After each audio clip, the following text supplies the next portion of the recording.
இன்றைக்கி டின்னருக்கு என்ன சமைக்க போகிறேன்னு சொல்லிட்டு மொதல் நாளே பிளான் பண்ணிட்டேன். ஹஸ்பண்ட்ட சொல்லிட்டு இருந்தேன், நாளைக்கு டின்னருக்கு வந்து பிரியாணி தான் செய்ய போகிறேன், ரொம்ப நாள் ஆச்சு அப்படின்னு. வீட்டில் மோஸ்ட்லி சிக்கன் மட்டன் பிரியாணி செய்வோம். ப்ரான் வந்து எப்போவாச்சும் தான்.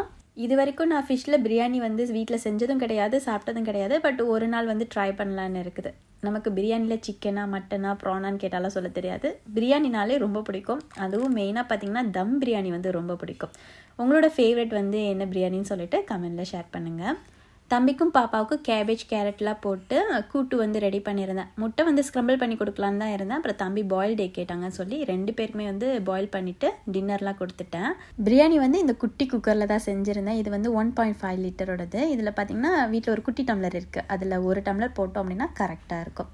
டின்னருக்கு சமைச்சதுனால தான் கொஞ்சமாக செஞ்சுருந்தேன். அப்படி இல்லாட்டி கண்டிப்பாக பிரியாணி கொஞ்சம் நிறையா தான் செஞ்சுருப்பேன். ப்ரானுமே பார்த்திங்கன்னா ஒரு 7-8 பீஸ் தான் வாங்கிட்டு வந்திருந்தேன். ஸோ அதை மசாலாலாம் போட்டு தான் இந்த பிரியாணி செஞ்சுருந்தேன். டேஸ்ட் உண்மையுமே ரொம்ப சூப்பராக வந்திருந்தது.